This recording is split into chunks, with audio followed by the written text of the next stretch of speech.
욥기 1장 13절에서 22절.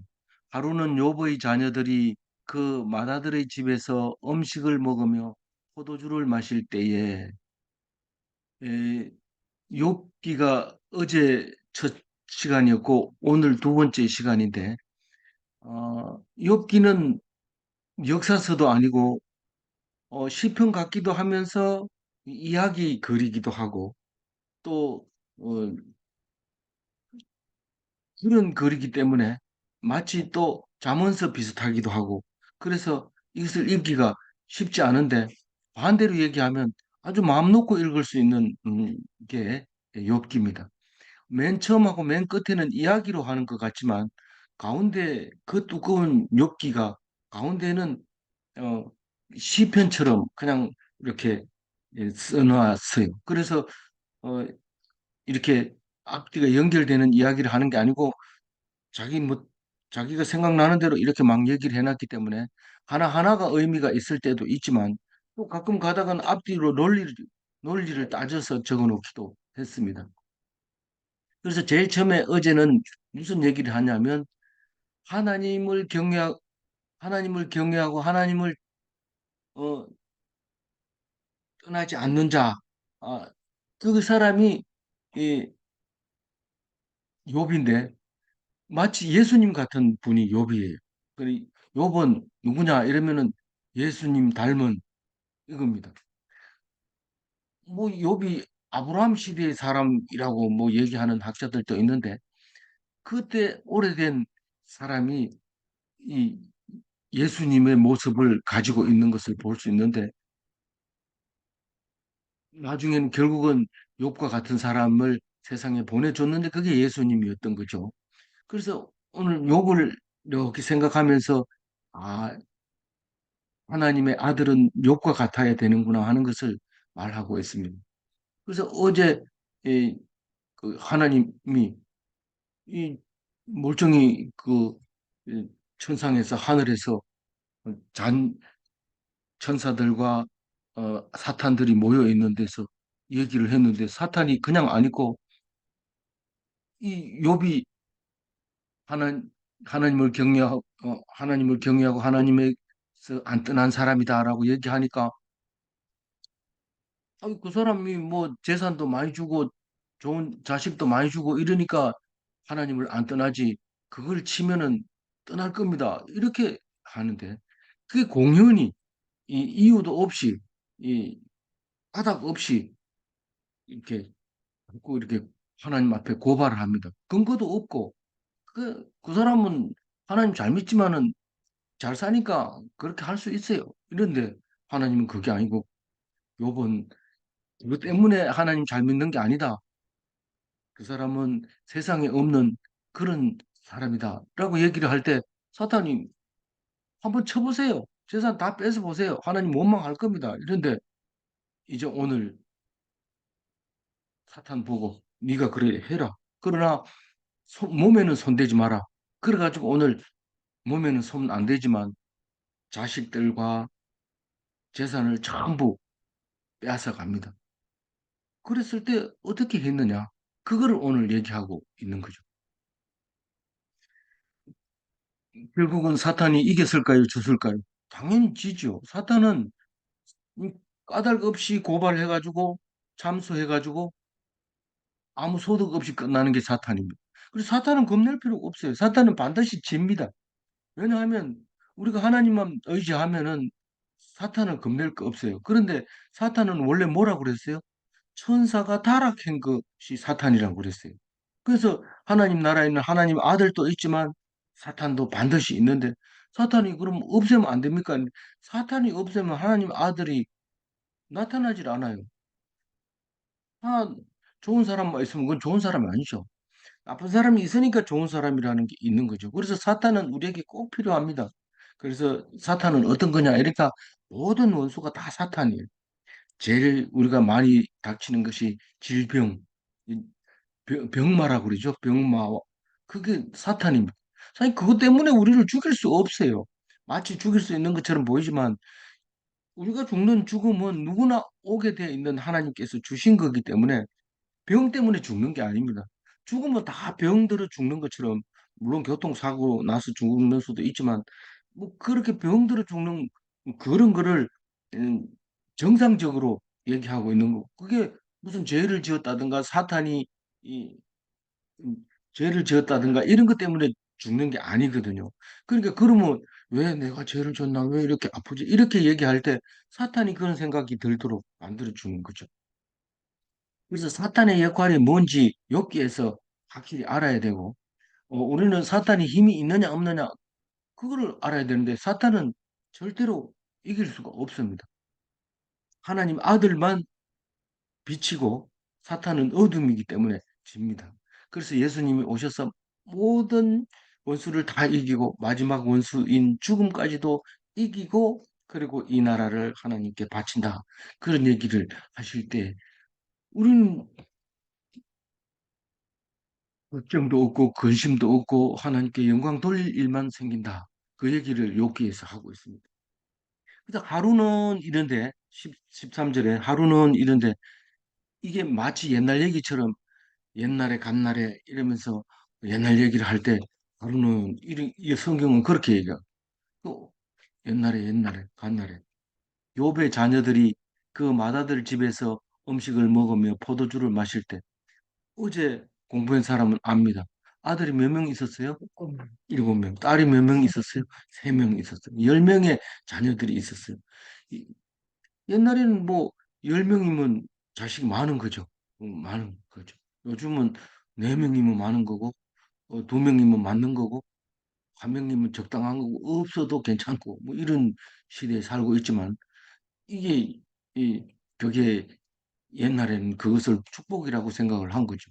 그리고 이 맏아들이 7명이 생일만 되면 7명을 다 모아가지고 자기 집에 잔치하고 그 자매들 3명도 불러가지고 같이 한 집에서 잔치를 하고 또 맏아들부터 시작해서 끝에까지 생일을 다 1년에 7번씩 돌아가면서 하고 그랬는데 요번 잔치가 끝날 때마다 불러다 맏아들부터 순서대로 쭉 해서 어, 제사를 지내줬어요. 맏아들 몫으로 소 한 마리 잡고 둘째 아들 소를 양 잡고 뭐 이렇게 쭉 이렇게 음, 잡아서 제사를 지내줬는데 그렇다고 해서 욥이 자식을 위해서 제사 지내줬다 해서 자식이 죄를 욥이 사한 게 아니라 욥은 제사장으로서 제사를 드려주는 것뿐이에요.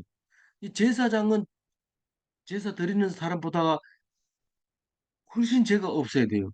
훨씬 죄가 없는 게 뭔 말이냐?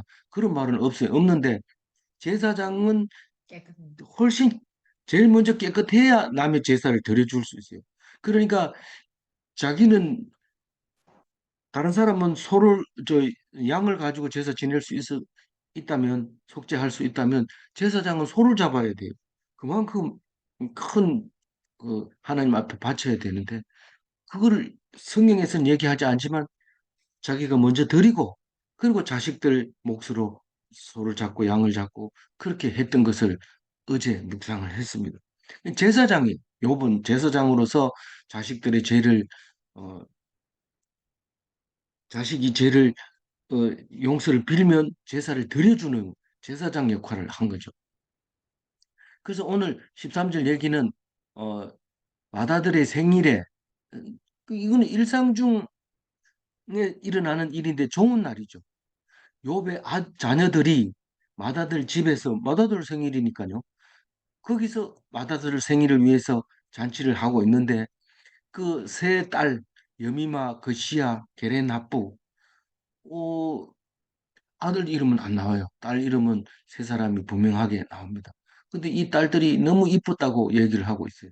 그래서 너무 이쁜 세 딸을 이름을 그렇게 지어줬어요. 여미마 이러면은 맏딸이 네 이렇게 하고 그시야 이러면 둘째 딸이 네 이렇게 하고 게렌하프 이러면 셋째 딸이 네 이러는데 누가 가장 예쁘냐 이러면 아 이쁘다. 그런데 게렌하프이 이 고추냉이라는 말인데 그게 뭐 좋은 거냐 모르겠어요. 하여튼 게렌하프기래. 그 세 딸도 그 일곱 맞아. 어 일곱 시스터는 브라더 집에 모여가지고 그렇게 생일 잔치를 했어요. 14절 같이 읽어봅니다. 사환이 요백에 와서 아뢰되 소는 밭을 갈고 나귀는 그 곁에서 풀을 뜯는데 이 14절을 읽으면 굉장히 평화롭잖아요.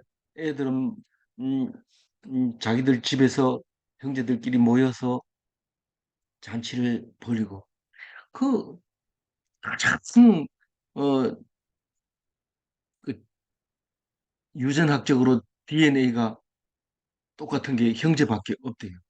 부모하고도 같지 않고 형제는 DNA가 같대요. 그래서 가장 가까운 형제들끼리 모여서 이렇게 잔치를 하고 있고 이 들의 소들은 밭을 갈고 나귀는 곁에서 풀을 뜯는데 이거 얼마나 평화로워요. 일상적인 거죠. 생각만 해도 우습죠? 예. 입이 절로 부러지고 이런데 예. 나귀는 아니, 형님하고 아주버님 너무 닮아가지고. 예. 그, 겉으로 닮는 것뿐만 아니라 DNA도 그보다 더 닮을 수는 없다 그래요. 어, 근데 뭐죠? 소는 풀을 뜯는다 그러고 나귀는 풀을 먹는다고 얘기하죠. 예. 왜? 이빨이 다르다는 거예요. 소는 이렇게 풀을 뜯고 있어요. 예. 그래서 소는 밭을 갈고 나귀는 풀을 뜯고 있고. 잘 들으세요. 조용하게. 어, 소는 풀을 뜯는데 나귀는 풀을 뜯을 수가 없어요. 풀을 먹어요. 소는 뜯어가지고 비 속에 넣어가지고 나중에 어금니로 씹어 먹기 때문에 뜯어서 먹어야 되고 나귀는 앞니가 없으니까 먹어야 돼. 어금니로 그냥 뜯어준. 하여튼 소하고 나귀하고 이빨이 달라요. 15절 읽어봅니다. 스바 사람이 갑자기 이르러 그것들을 빼앗고 칼로 종들을 죽였나니 나만 홀로 피하여 있으므로 주인께 아뢰로. 근데 갑자기 일이 터집니다. 일이 터지는데 어 제일 그 대적이 남쪽에 있는 서바. 서바는 예멘, 이디오피아, 시바라고도 하는 그쪽 지역인데 남쪽에서 올라왔다 이러면 무조건 서바 사람이라고 생각하고 있었던 거예요. 그래서 그 사람들이 올라와서 강도죠, 강도. 이 강도는 예고하고 옵니까? 갑자기 옵니까? 갑자기 나타나요. 그래서 우리는 재앙이 올 때 아무 일이 없었는데 밥 먹다가 보면 일이 딱 터집니다. 뭐 어떻게 조용하게 있는데 일이 터지는데 예수님 오실 때도 그리 오신다는 거예요. 뭐 설마 올라고 어제나 오늘이나 똑같겠지 이런데 갑자기 옵니다. 그때 가가지고 나 온 줄 몰랐어요. 올 때 얘기 좀 하지 이런데 내가 그렇게 안 온다 했잖아. 이렇게 얘기합니다. 예수님이 다시 와서 물을 때 죄를 들춰내는 거죠. 그리고 와가지고 뭐 합니까? 빼앗고 죽이고 이랬다는 거예요. 뭐 가지고 있었던 거 자랑하고 힘 쓰려고 했던 걸 다 뺏어가 버리고 음, 목숨까지도 다 뺏어 간다는 거죠.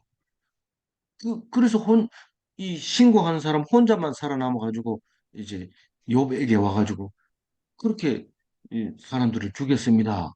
그래 얘기합니다.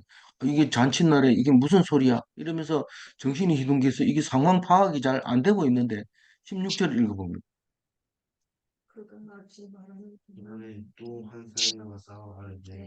하나님이 불이 하늘에서 떨어져서 양과 종들을 살라 버렸나이다. 나만 홀로 피하였으므로 주인께 아래로 왔나이다.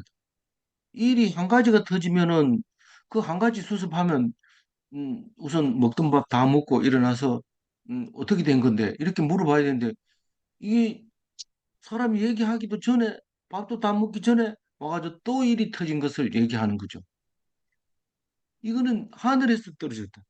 이게 지금 시바 사람들이 와가 그렇다 이러면 한 가지 상황 판단을 할 수 있는데 하늘에서 떨어지고 또 남쪽에서 오고 이런 일이 생기니까 이건 지금 상황 파악이 안 되고 지금 정신이 없는 상황입니다.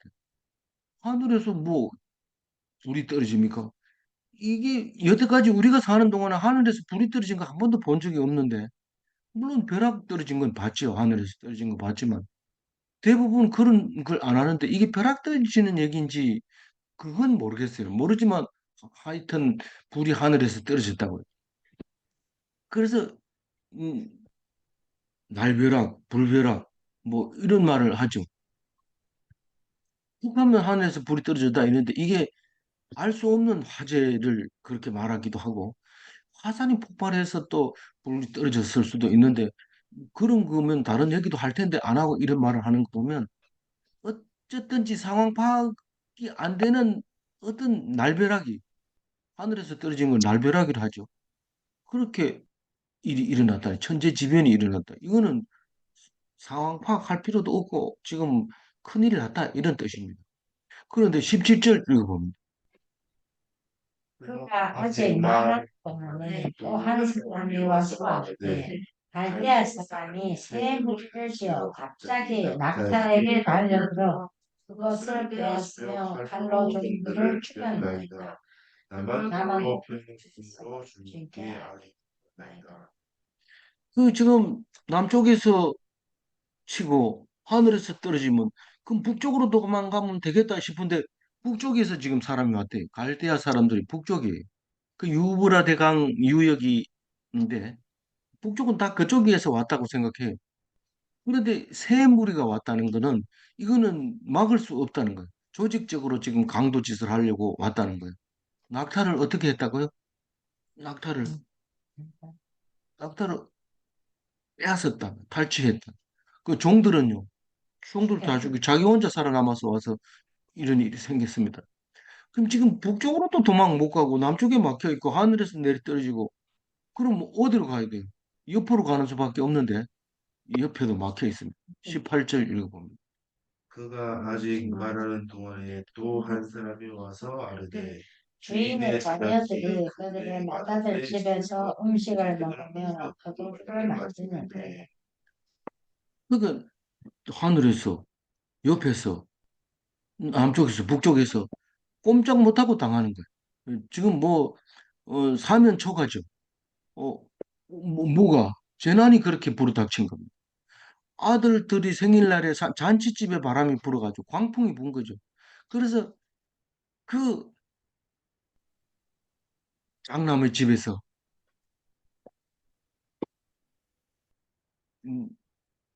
19절 읽어보죠. 거친 들에서 큰 바람이 와서 집 내 모퉁이를 펼치매 그 청년들 위에 무너지므로 그들이 죽었나이다. 나만 홀로 피하였으므로 주인께 아뢰러 왔나이다. 무슨 집을 뭐 바람 분다고 무너지는 집을 지었겠어요. 그러나 우리는 보통 때는 바람이 안 불기 때문에 대충 지어놓고 삽니다. 특히 봄, 여름, 가을, 겨울이 분명하지 않은 사막 지역 같은 경우에는 그냥 비만 이기면 되는데 갑자기 바람이 불 때 몇십 년 만에 한 번씩 세게 부는 바람이 있는데 그거는 집을 무너뜨리게 만들죠. 그러니까 아들 집이 아들 의지하고 지금 일이 생겼다. 아들들아 빨리 와서 일을 좀 도와다오 이러는데 그 아들들이 그냥 깔려서 죽어버린 거예요. 근데 이게 그 아들이라 안 하고 청년이라 해서 그 아들이 안 죽었는지 그 아들을 청년이라고 말했는지 모르지만 나중에 음, 욥이 이 신앙이 좋다고 칭찬하고 회복시켜 줄 때 이 아들들이 그대로 있어요. 십남매가 다 그대로 있어요. 그래서 새로 낳은 아들인지 아니면은 죽은 아들을 다시 살렸는지 아니면 안 죽었는데 우리가 그냥 청년들이 위에 무너짐으로 그들이 죽은 나이다 이러면 아들이 죽은 것 같이 생각되지는데 그랬는지 그거는 알 수가 없어요. 그런 일은 우리가 일을 당할 때 한 가지 일만 당하면 능히 이길 수 있어요. 그러나 꼭 일이 연거푸 터집니다.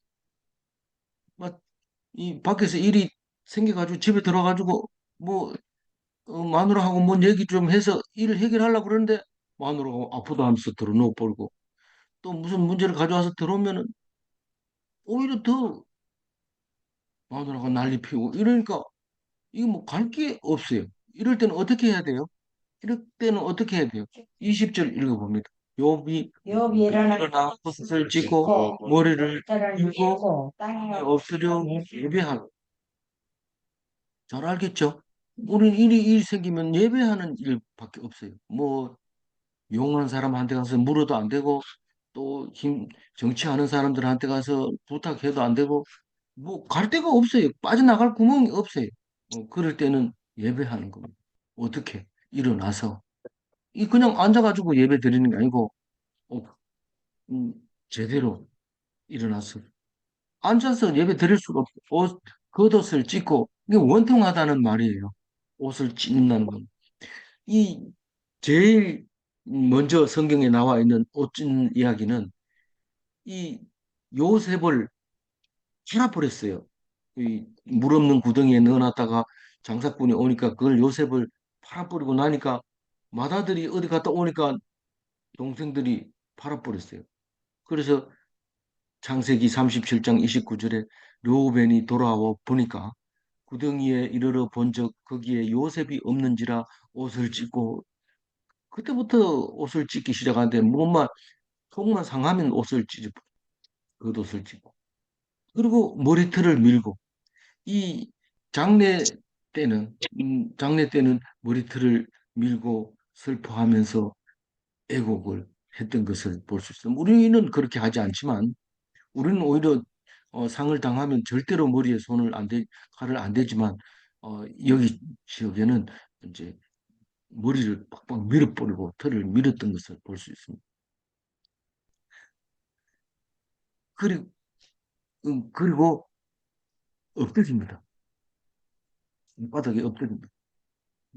뭐 좋은 의자에 앉아서 목에 힘 딱 주고 이런 게 아니고 아주 엎드려서 겸손하게 있는 것을 말하는데 이 머리털을 미는 것이 예레미야의 이 남유다가 망할 때 BC 586년도에 나라가 망할 때 예레미야 7장 29절에 이렇게 얘기합니다. 너의 머리털을 베어버리고 벗은 산 위에서 통곡할지어다. 이 통곡하는데 머리를 길러가지고 통곡하지 않고 빡빡 밀어서 통곡하면 더 이상 그 사람을 손댈 수 없습니다. 너무 극단적으로 어, 채 바닥이기 때문에 제일 낮기 때문에 제일 낮은 사람을 어떻게 할 수가 없어요. 높은 사람은 치면 넘어지니까 칠만하지만 낮은 사람은 아무도 못 건드리면 무서워하죠. 오히려 우리가 높은 사람이 지나가도 무서워하지만 아주 바닥에 있는 사람이 지나가면 무서워합니다. 그러면서 니 왜 그래 무서워하나 이러면 뭐 무서워서 피하나 뭐 더러워서 피하지 이런데 사실 무서워합니다 속으로. 어, 그런 바닥의 모습을 말하고 있는 겁니다. 그리고 그 엎드린다는 거, 그 겸손한다는 거는 이 신약 전서 베드로 전서 5장 6절에 나와 있어요. 그러므로 하나님의 능하신 손 아래서 겸손하라. 때가 되면 너희를 높이시리라. 무슨 일이 딱 터지고 있으면 제일 중요한 건 낮추는 거. 자기 자세를 탁 낮춰서 나는 아무것도 할 수 없습니다. 나는 바닥입니다. 그렇게 했을 때 하나님이 손을 잡아서 일으켜서 원상복구시켜주고 그보다 더 좋은 상태로 그 전보다 더 나은 상태로 해주신다는 겁니다. 그런데 그래 엎드려 가지고 하는 게 그냥 엎드려 가지고 가만히 하나님 높이기를 기다리고 있는 것이 아니라 뭐 한다고 그랬어요? 찬송. 예배한다고 그랬죠. 20절에 그 우리 사모님 원래 도 같아가지고 안 읽고도 막 대답해요. 이러면 틀린 말인데도 나중에 보면 잘한다 이런 칭찬받거든요. 근데 말하면 그렇게 해요. 그래서 뭐 하는 거예요? 예배한다. 예배가 어떤 거예요? 말씀을 묵상하는. 그러면 어떻게 돼요?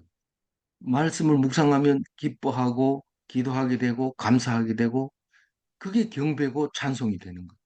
그래서 어, 항상 기뻐하라, 쉬지 말고 기도하라, 범사에 감사하라 이런 말인데 예배하면 그렇게 돼요. 예배하면. 예. 어, 그래서 예배가 경배고 찬송이고 그거란 말이에요.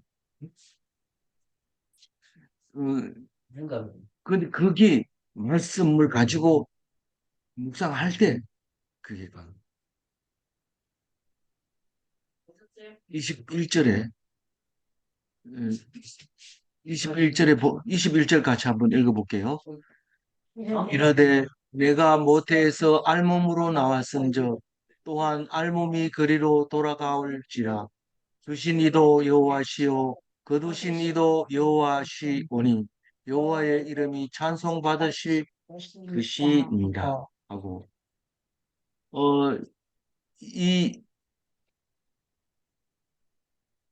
성경을 딱 읽는 순간, 딱 그것을 말씀을 묵상하는 순간 바로 이런 말이 떠오르는 거예요. 성경 속에 들어있는 거예요. 내가 모태에서 알몸으로 나왔죠. 적신으로 나왔잖아요. 안 그런 사람 누가 있어요? 그런데 갈 때는요. 갈 때 알몸으로 가는 거예요. 그런데 주는, 근데 태어나자마자 기저귀 주고 젖 주고 우유 주고 이런 건 누가 주는 거예요? 그게 하나님이 주다는. 엄마가 줬지. 이런데 그게 하나님이 엄마를 줬기 때문에 하나님이 준 거죠. 근본이 하나님이죠. 하나 주신 이도 하나님이시고, 그도 가신 이는요. 딴 사람이 나를 죽였는데, 병이 나를 죽였는데 그게 아니라 하나님이 병균을 통해서 주고, 또 하나님 사람을 통해서 또 주고, 또 교통사고를 통해서 주는 게 하나님이 그렇게 하신다. 그런 얘기라. 그리고 그러고 나면 하나님이 나빠. 이렇게 얘기할까요? 그렇지 않아요. 그게 힘들면 힘들수록 이게 말씀이 생각나면서 그 생각이 기쁨으로 바뀌어지는 거예요. 내가 힘들고 어려운 것을 통해서 오히려 하나님께 예배드리고 그 예배를 드림으로써 하나님이 주신 것에 대해서 감사하게 되고, 지금까지 살아온 것만 해도 엄청 놀라운 거죠. 그러니까 찬송할 수밖에 없어요. 내가 안 아플 때는 뭐 생전에 안 아플 것 같아. 안 죽을 것 같아. 그런데 한번 딱 오면은 살아날 수 없을 것 같아. 그게 우리의 생각이에요. 근데 아픈 것을 통해서 내가 살아온 것 생각해 보면 내보다 못한 사람도, 내보다 잘난 사람도, 다 일찍 죽은 사람도 많은데 내가 살아온 걸 생각하면 하나님의 은혜가 기가 막힌. 어제 죽은 사람은 오늘을 엄청 기다리다가 죽었어요. 근데 오늘 내가 가치 없이 사는 것이 아니라 그 가치 있는 오늘 하루를 위해서 기뻐하면서 살아가야 된다는 것을 알게 될 때 하나님을 찬송하게 되는데, 그게 예배의 결과 그렇다는 거예요. 그, 그래서 하박국서, 유명한 하박국서 얘기가 있어요. 거기에 보면 포도 열매가 없으며 외양간에 소가 없어도 나는 여호와로 즐거워하리로다. 이렇게 그 유명한 말이죠. 우린 찬송도 그냥 힘들고 어려울 때 교회 가면 앞에서 찬송 부르는데 이 찬송 부릅니다. 내가 아무것도 없어도, 그렇게 많던 소가 하나도 없어도 하나님 때문에 내가 즐거워합니다. 그렇게 찬송하게 되는데 그게 예배라는 거예요. 그래서 일일이 우리를 창조하신 분도 하나님이지만은 만물을 주관하신 분도 하나님이라는 것을 깨달을 때 하나님께 경배하게 되고 그렇게 되는 거죠. 그래서 다니엘이라는 사람은 어, 2장 20절에, 다니엘서 2장 20절에 다니엘이 말하여 이르되 영원부터 영원까지 하나님의 이름을 찬송할 것은 지혜와 능력이 그에게 있음이로다. 우리는 세상이 어떻게 돌아가는지 모르지 뭐. 그러나 성경 속에서 하나님이 말씀하실 때 그 지혜가 살아나고 맞아 맞아 그러고 기뻐하고 감사하는데 그게 능력이 돼요. 힘도 없고 힘도 없는데 말씀을 들으면 힘이 나는 거예요. 근데 네 힘이 있는데 왜 안 썼나 이러니까 힘쓰면 뭐해 이렇게 하는 거예요.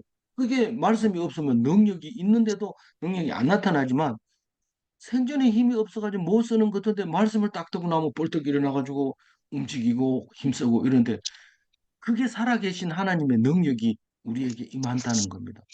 그래서 말씀이 우리에게 임하면 능력이 임하게 되고 지혜가 남과 다릅니다. 남은 뭐 어떡하나 어떡하나 이러는데 아니 뭐 어떡하기는 죽을 때 다 아파 이러면서 뭐 당당하게 안 죽는 사람 어디 있어 이러는데 저 힘이 어디서 나오냐? 알고 봤더니 성경에서 나온다는 것을 알게 될 때, 우리도 그 하나님 믿어야 되겠다. 이런 생각을 하게 되죠. 마지막 20절 읽어봅니다. 같이. 이 모든 일이 욥에 범하지 아니하고 하나님을 향하여 원망하지 아니하니라. 이 만약에 내가 아프다고 하나님 내가 뭔 죄를 졌습니까? 뭐 때문에 나를 이렇게 힘들게 합니까? 이렇게 하면 그거는 하나님 앞에 범죄하는 겁니다. 네가 그러면 여태까지 살아온 건 네가 뭐가 잘해가지고 내가 그래 살려줬냐? 그러면 꼼짝없이 잘못했습니다. 이런데 잘못했습니다. 이러면 괜찮지만은 그거를 그 소리를 못 들으면 그 죄로 인해서 그냥 죽게 되는 거죠. 그래서 성경은 항상 얘기합니다. 하나님이 없으면 살아도 죽은 거고 하나님만 모시면 죽어도 죽지 않는다. 진짜 하나님만 믿으면 죽었더라도 죽은 자 가운데서 다시 살린다. 안 믿어요. 안 믿어요. 그러니까 예수님이 와가지고 직접 죽은 뒤에 다시 살리면서 부활하신. 믿으면 다시 살리는 거다. 죄, 죄가 없으면 다시 살립니다. 죄 있는 죄를 어떻게 없앨 수 있어요? 예수를 믿으면 그 죄는 예수가 대신해서 죽었기 때문에 사해준다. 그걸 믿는 거죠. 그러면 우리는 죄를 짓고도 뻔뻔스럽게 나서 다닙니다. 야, 저 죄인이 저게 저렇게 죄를 지어놓고 뻔뻔스럽게 다니는데 어떻게 니 그렇게 다닐 수 있느냐 물으면 나는 죄가 없다. 하나님, 예수님이 다 십자가에 달려 죽었다. 그러니까 너희들이 나를 정죄할 수 없다. 그래도 대법원 판사는 징역 3년 딱 때립니다. 그러면 징역에 가서 하나님이 감옥에 보내는 거지 판사가 보내는 게 아닙니다. 판사 보고 판사가 보내는 거 뭐 판사 바꿔주세요 이러면 바꿔줘야 되는데 판사는 못 바꿉니다. 감옥에 보낼 수는 있지만 못 빼냅니다. 근데 하나님은 갑자기 이상하게 해가지고 그 사람 재판 잘못했다 이러면 다시 빼내올 수 있습니다. 하나님의 능력은 무한합니다. 근데 사람은 그렇게 못해요. 그래서 하나님을 원망하지 않는 것이 욥이 의롭다, 의인이다 그렇게 말하고 있는 겁니다. 욥이 뭘 했는데 의롭다 합니까? 하나님 앞에 하나님 있기는 뭐 있어 이러면 돼요 안 돼요? 그건 죄를 짓는 거예요. 그런 말을 하면 안 돼요. 입으로 지으면 안 돼요. 2장 10절에 가면 사탄이 내일 묵상할 겁니다. 근데 오늘 미리 얘기를 합니다. 왜냐하면 22절을 이해하려면 그걸 들어야 돼요. 사탄이 봐라. 욥이 재산을 다 빼앗아 가도 죄를 짓더냐. 아이고, 그 몸을 그냥 놔둬서 그렇지 몸을 치면은 대부분의 하나님 원망합니다. 이렇게 얘기하는 거예요. 그래 하나님이 사탄한테 좋다 그러면 그 몸을 쳐도 좋은데 목숨은 건들지 마라. 이렇게 얘기합니다. 그래가지고 사탄이 가가지고 막 종기가 나게 하고 막 고통스럽게 합니다. 근데 원망합니까 안 합니까? 근데 마누라가 옆에서 못 봅니다. 그 꼴을 못 봅니다. 차라리 그만 하나님 욕하고 죽어라. 하나님 욕하고 그왜 사는 게 네가 살았다는 게 그게 사한 게나 그 차라리 죽는 게 낫다. 이렇게 얘기합니다. 실제로 본인도 얼마나 괴로워가지고 죽는 게 낫다고 죽여달라고 그러는데 하나님 안 죽입니다. 목숨은 안 죽입니다. 붙여놓습니다. 그런데 그때 마누라가 욕하고 죽으라고 말할 때 어떻게 얘기를 마누라한테 하느냐 하면 2장 10절입니다. 그가 이르되 그대의 말이 한 어리석은 여자의 말 같도다. 우리가 하나님께 복을 받았은즉 화도 받지 않겠느냐 하고 이 모든 일에 욥이 입술로 범죄하지 아니하니라. 아멘 하세요. 아멘. 네. 우리는 화 받은 것만 화내지 말고 복 받은 것을 기뻐하셔야 됩니다. 그래서 하나님께 영광 돌려야 됩니다. 오늘 20절 읽고 다시 정리합니다. 욥이 일어나 겉옷을 찢고 머리털을 밀고 땅에 엎드려 예배하며 우리에게 닥치는 환난은 우리를 예배하게 합니다. 우리가 어려울 때 교회를 찾아갑니다. 그 교회를 찾아가면 그 예배는 우리에게 하나님을 알게 해주십니다. 하나님을 알면 하나님께 경배할 수밖에 없습니다. 찬송할 수밖에 없습니다. 기뻐할 수밖에 없습니다. 질문합니다. 첫 번째 질문. 하나님을 아는 자가 하나님을 찬양하는가? 하나님을 모르면 하나님을 찬양할 수가 없습니다. 하나님을 아는 법은 오직 말씀뿐인가? 예배드리는 그 말씀 그것밖에 없습니다. 오직 말씀을 읽고 묵상하고 예배드려서 하나님을 알고 하나님께 영광 돌리는 참된 그리스도인이 다 되시기 바랍니다. 네. 기도하겠습니다. 하나님 감사합니다. 오늘 이렇게 울진에 와서 예배 드릴 때에 말씀을 통해서 기뻐하게 해주시고 영광 돌리게 해주셔서 감사합니다. 여러 가지 고난이 있을 때 특별히 목숨만 내어놓고 몸에 병을 주실 때에 우리는 모든 재산을 팔아서 이 육신을 고치려고 하지만 하나님께서 데려가시고 하나님께서 태어나게 하시고 하나님께서 주관하신 것을 믿사오니 우리가 어떤 노력으로라도 하나님 앞에 온전하게 하여 주시고 원망하거나 하나님 앞에 화내는 일이 없도록 순적한 마음을 우리에게 허락하여 주옵소서. 어떤 고난도 하나님만 바라봤을 때 감사하고 기뻐하게 하여 주옵소서. 감사드리며 우리 주 예수 그리스도 이름으로 기도 올리옵나이다. 아멘.